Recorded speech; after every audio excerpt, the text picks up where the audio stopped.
Pour son baptême de feu, le mouvement de jeunes belges pour l'autodétermination de la Kabylie, nouveau-né dans le paysage des mouvements indépendantistes, a lancé une conférence sur l'autodétermination de la Kabylie en présence de Farhat Mehni, président du gouvernement provisoire kabyle. Une conférence organisée en marge de la soirée au profit de Sissi Foot, équipe de foot de diffusion visuelle, mise en place par Jamila Bakouche, conseillère communale à Charleroi, et son collaborateur Belit Ouem. Les gens qui ne connaissent pas Sissi Foot, c'est des malvoyants qui jouent au foot. Elle l'a fait pour honorer la mémoire de son père qui est décédé, M. Bakouche. C'est un aveugle, ça m'a réglé la photo, le poste à Younes, le père à Jamila Bakouche. Et on a fait aussi, c'est pour soutenir une action d'un enfant malade, atteint de la spina bifida, de la maladie pinière. Il a demandé beaucoup d'interventions chirurgicales, c'est très coûteux, c'est pour ça que justement les bénéfices de cette soirée, certes il y a de l'eau qui coûte 5 euros, peut-être la bouteille ça paraît un peu cher pour nos amis français, mais justement ça va dans la bonne cause. Voilà, et maintenant on ne va pas trop traîner parce qu'on a le souper qui va commencer à 19h. On va donner un petit mot pour Jamila Bakouche. Et à l'honneur, M. Farhat qui est venu, le président de JPK, gouvernement provisoire kabyle, c'est un honneur de l'avoir à notre souper. Sachant que Jamila Bakouche, c'est une Kabyle, on doit militer pour tout ça. C'est une merci, madame. Donc Billy a dit au moment tout ce que je devais dire, donc il m'a devancé, donc moi seulement, je peux dire seulement merci. Voilà, donc c'est vrai que ce souper me tient très très très à cœur. Pourquoi? Parce que premièrement, j'ai perdu mon papa, donc assez jeune, et mon papa était aveugle à l'âge de 30 ans. Donc voilà, donc je pense qu'on est bien placé pour savoir que la vie n'est pas facile quand on est un malvoyant et encore moins autour de la famille, étant donné qu'on était tout petit. Donc voilà, donc on a dû faire avec. Et donc, étant donné que bon, le souper était en honneur de mon papa, donc je me dis tous les profits, tout ce qui sera profit seront pour eux. Et pour ce petit garçon qui a le spina bifida, donc un petit Algérien de Tizi Ouzou, que j'ai été voir personnellement, donc je l'ai vu, donc voilà, donc on va essayer de faire notre maximum pour qu'il puisse vivre normalement et voilà. Donc ici, je remercie aussi Monsieur le Président sa venue, c'est vraiment un grand honneur pour nous. La présence de femmes kabyles dans des institutions officielles dans des pays étrangers est un honneur pour le peuple kabyle. L'intervenant Farhat Mehni a commencé par rendre hommage à ces femmes, en l'occurrence Jamila Bakouche, et en apportant son soutien à l'initiative de cette dernière.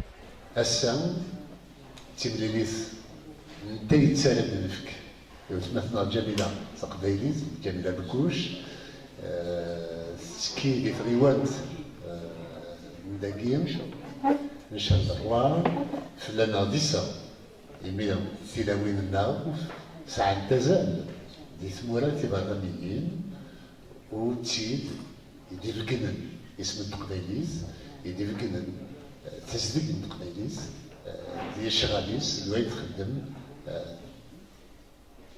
عيني عنان انتي.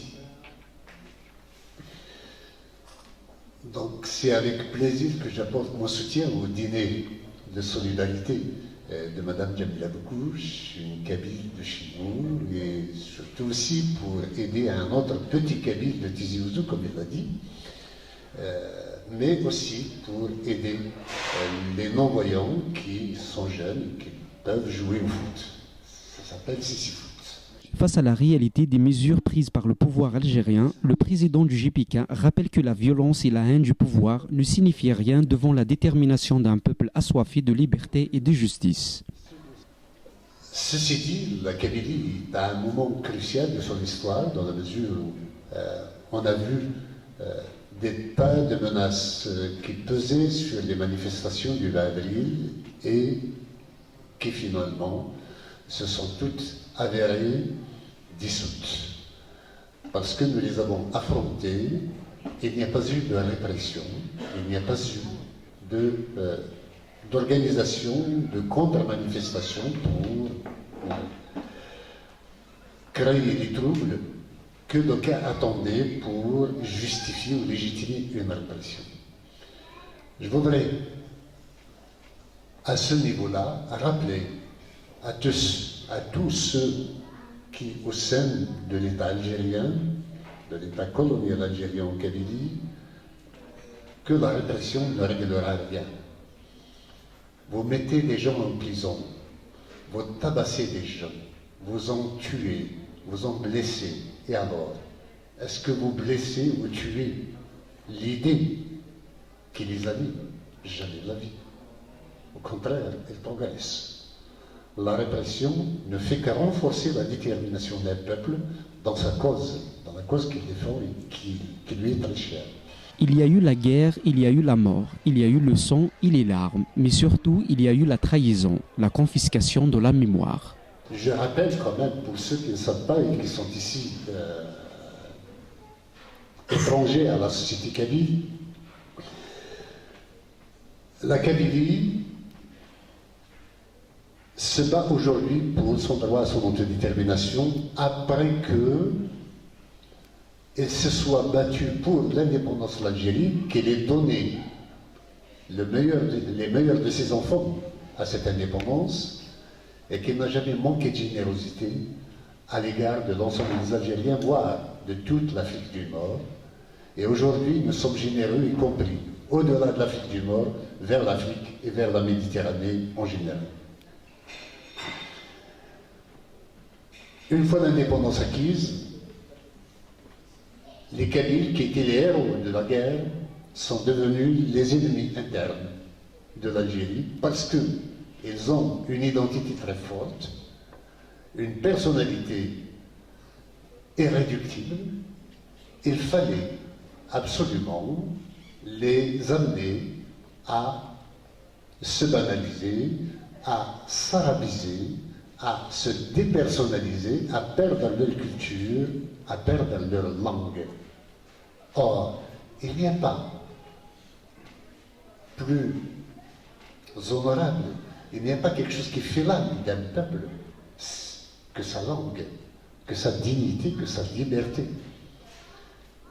Et on veut absolument que nous renoncions à ce que nous sommes pour devenir ce que nous ne sommes pas, et surtout,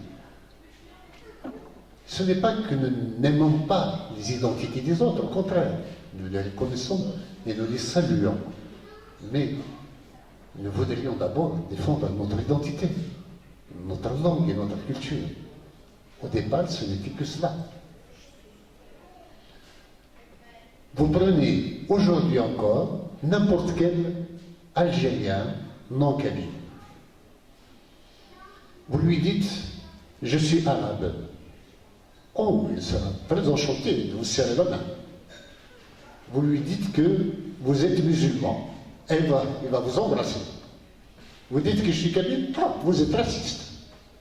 Or, le racisme, on oublie que c'est le refus de l'identité de l'autre et non pas l'affirmation d'une identité.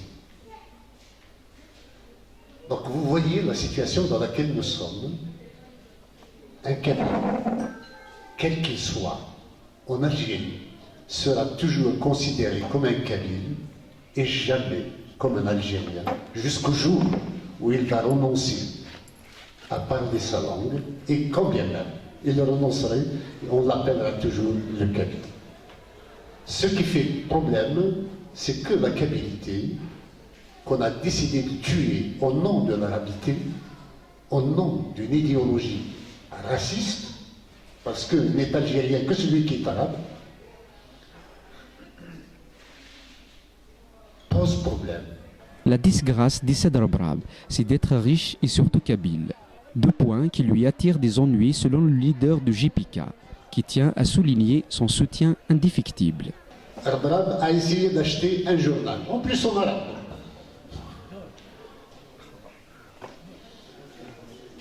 Et il y a eu un tollé général. Non, on refuse qu'un kabyle détienne des journaux d'opinion et des journaux qui ont une audience. Bon, qu'ils nous disent, vous les Kabyles, partez. Nous sommes prêts à partir. Le problème, c'est qu'ils ne veulent pas nous laisser partir, mais en même temps, ils refusent que nous assumions nos responsabilités dans cette Algérie. Erbrad, on le connaît, jamais il n'a fait le moindre geste en faveur du mouvement pour l'autonomie ou l'autodétermination de la Kabylie. Mais en tant que Kabyle, on soupçonne tous les Kabyles en mesure d'avoir une parcelle de pouvoir, de complaisance avec nous. Erbrad ne nous a jamais aidés, mais nous sommes solidaires avec son combat pour le droit à investir. Il avait projeté de faire un port international à Cap Genet, en Kabylie. On a préféré, alors qu'il devait créer au bout de 10 ans plus d'1 million d'emplois et être parmi les plus puissants de la région, on a bloqué le projet parce que le patron est Kabyle, parce que ça se passe au Kabylie. Quand vous voyez ce genre de réaction, vous dites, qu'est-ce que nous avons à partager avec l'État algérien? Qu'est-ce que nous avons à partager avec l'Algérie? Dès lors qu'en termes de solidarité, jamais une quelconque forme de solidarité est venue de la part des Algériens à l'endroit des Kabyles. Quand en 2001, on a tiré sur nos enfants, les gendarmes algériens, la police algérienne, l'armée algérienne avaient tiré sur nos enfants,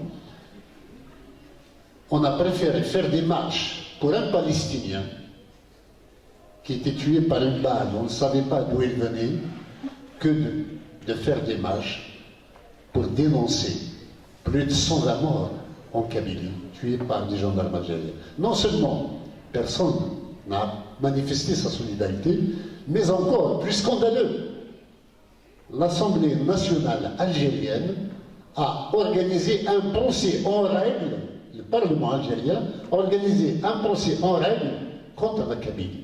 Il était martyrisé, mais en plus on l'a blâmé. Lors de la conférence, Farhat Mehni est revenu une nouvelle fois sur la polémique suscitée par le soutien que BHL a apporté à la cause kabyle. On veut détruire l'Algérie. Comment on va détruire l'Algérie?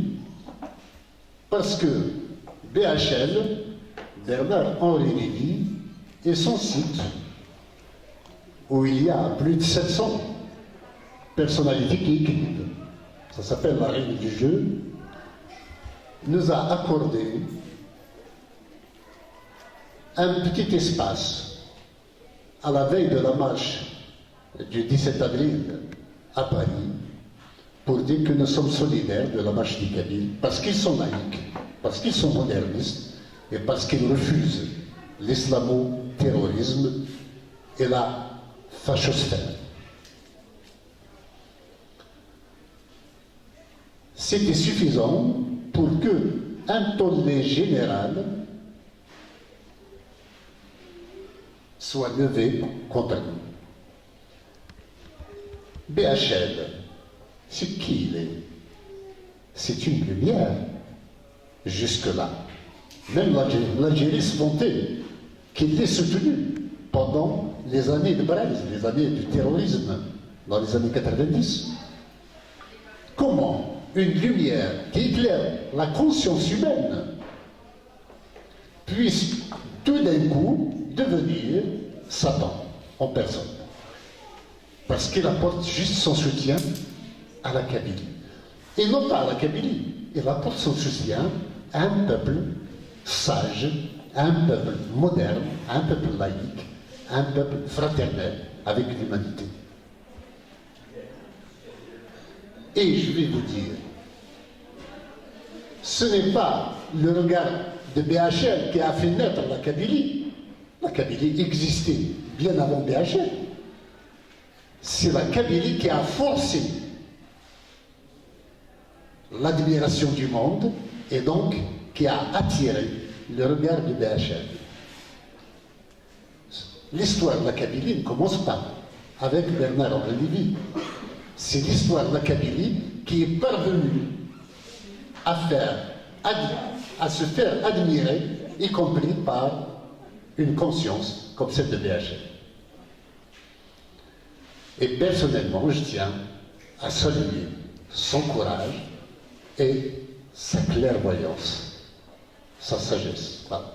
Farhat Mahni est mercenaire et Chakib Khalil est chez lui. Cette déclaration d'Ahmadou Yahya était un point que le président a tenu à commenter. Il y a quelques jours, M. Yahya, qui a difficilement été réélu à son poste de secrétaire général du RND, donnait une conférence de presse pour dire deux choses essentielles. Et à vous de trouver l'erreur.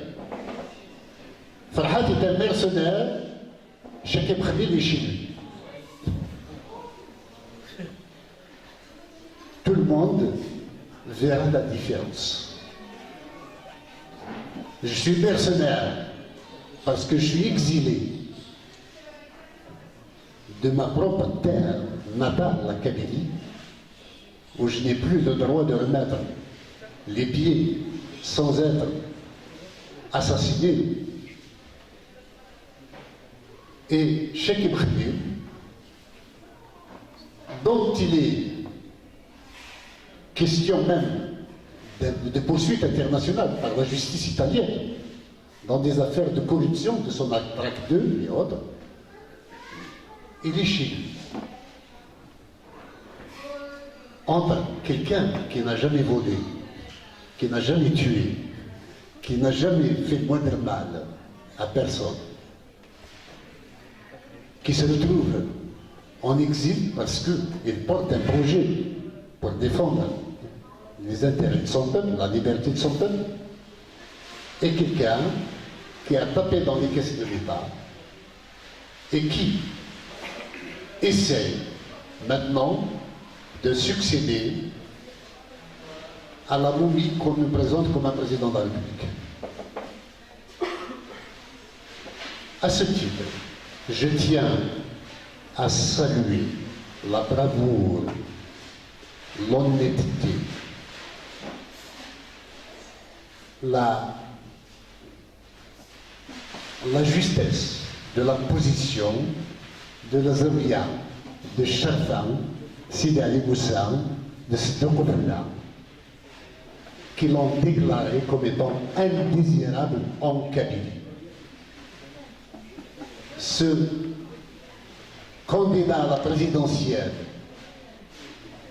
qui est parti en course pour l'élection présidentielle avant terme a essayé de faire exactement comme avait fait Bouteflika, c'est sa propre méthode, c'est d'aller voir toutes les zawiyas, les confréries religieuses, de telle sorte à avoir leur pouvoir en les corrompant en général, si on leur donne de l'argent qui lui apporte leur soutien, pour devenir président des Algériens.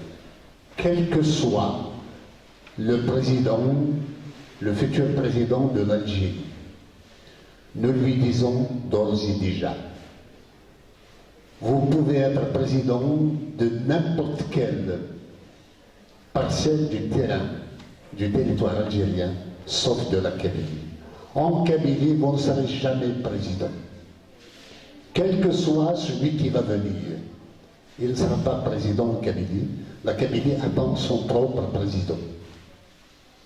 Celui qu'il va élire pour elle-même et non pas pour les autres. La Kabylie a droit d'avoir son propre président, son propre parlement, ses propres lois, ses propres structures, sa propre justice, sa propre école, sa propre sécurité. Et pour clôturer la conférence, le leader de GPK a réagi au tollé général provoqué par les déclarations de l'ambassadeur français à Alger lors de sa visite en Kabylie. L'ambassadeur de France à Alger aurait révélé que 60% des visas délivrés aux Algériens étaient allés au Kabylie. Le ministre des Affaires étrangères M. Ramtana Mamra, qui est kabyle d'ailleurs, s'est fondu dans une déclaration scandalisée. Comment se fait-il que la France fasse la politique des quotas et privilégie les Kabyles sur les Algériens? M. Mamra aurait dû se taire avant ou analyser la situation avant de prononcer quoi que ce soit. Ce 60% des visas qui sont allés au Kabyle ne sont que 30 ou 40% des visas qui sont demandés par des Kabyles. Que voulez-vous? Les seuls candidats à partir à l'étranger, ce sont des Kabyles. À partir en France, ce sont des Kabyles. La France n'a pas fait dans la discrimination en donnant spécialement un quota de 60% sur l'ensemble des visas aux Kabyles. Imaginez, si les Kabyles n'auraient droit qu'à un quota de 20-30% par rapport au reste des Algériens, qui va prendre le reste des visas? Il n'y a personne. Et combien de Kabyles seraient privés de ce bol d'air d'aller à l'étranger, notamment dans un pays que les Kabyles considèrent comme étant celui de la liberté et la France?